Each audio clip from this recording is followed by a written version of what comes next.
महाविकास आघाडी आणि मनसेचं शिष्टमंडळ आज केंद्रीय निवडणूक आयुक्तांची भेट घेणारे महत्त्वाची अपडेट समोर आली आहे। मुख्य निवडणूक आयुक्त ज्ञानेश कुमार आणि इतर प्रमुख आयुक्तांशी चर्चा करणार आहेत। महाराष्ट्रामधील मतदार याद्यांमध्ये घोळ झाल्याचा आरोप करत भेट घेणार आहेत। अनेक ठिकाणी बोगस मतदार असल्याचा विरोधी पक्षांनी जो आरोप केलेला आहे, विरोधी पक्षांची भूमिका काय याचं सविस्तर निवेदन आयोगाला देण्यात येणार आहे। स्थानिक स्वराज्य संस्थांच्या निवडणुकीच्या घोषणेपूर्वी होत असलेली ही भेट महत्त्वाची सुद्धा मानली जाते।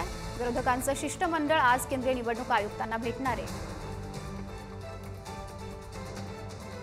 अधिक माहिती जाणून घेऊया, प्रतिनिधी शिवाजी काळे आपल्याशी जोडले गेलेले आहेत। शिवाजी, आज ही सर्व शिष्टमंडळ केंद्रीय निवडणूक आयोगाची भेट घेणार आहे।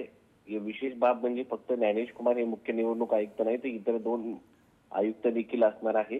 महाराष्ट्राच्या जी मतदार यादी आहे त्याच्यामध्ये अनेक चुका आहेत आणि हे अनेकदा सर्व पक्षाच्या नेत्यांनी सांगितलेलं आहे। आता यामध्ये महाविकास आघाडीने राज्यामध्ये एक मोर्चा देखील काढला होता। त्या मोर्चानंतर त्यांनी राज्य निवडणूक आयुक्तांची भेट घेतली, त्यांनी या यादीबद्दल माहिती दिली। त्यांचं म्हणणं असं होतं की राज्य निवडणूक आयोग या याद्यांमध्ये सुधारणा करू शकत नाही, या सुधारणा करण्याचा अधिकार केंद्रीय निवडणूक आयोगाला आहे। त्या दृष्टिकोनातून काल अनिल देसाई आणि अरविंद सावंत ठाकरे गटाचे खासदार हे केंद्रीय निवडणूक आयुक्तांना भेटण्यासाठी आले होते, मात्र पुरेसा वेळेअभावी त्यांची बैठक होऊ शकली नाही। मात्र त्यांना आज वेळ देण्यात आलेली आहे। या वेळेचा जो वेळ असणार आहे त्याची माहिती ठाकरे गटाच्या खासदारांना देण्यात येईल। तेव्हा त्यानंतर ही शिष्टमंडळ आज केंद्रीय निवडणूक आयुक्तांची भेट घेणार आहे।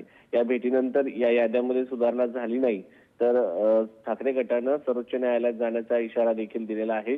त्यानंतर आज या सगळ्या संदर्भामध्ये केंद्रीय निवडणूक आयोग काय भूमिका घेतो हे पाहणं महत्त्वाचं असणार आहे। माधुरी, जर पाहिलं तर साधारण 6 नोव्हेंबरला राज्यामध्ये निवडणुका लागणं अपेक्षित मानलं जात आहे आणि खूप कमी कालावधी राहिलेला असताना अनेक ठिकाणी मतदार याद्यांमध्ये घोळ असल्याचं सर्वच राजकीय पक्षांचे नेते म्हणत आहेत।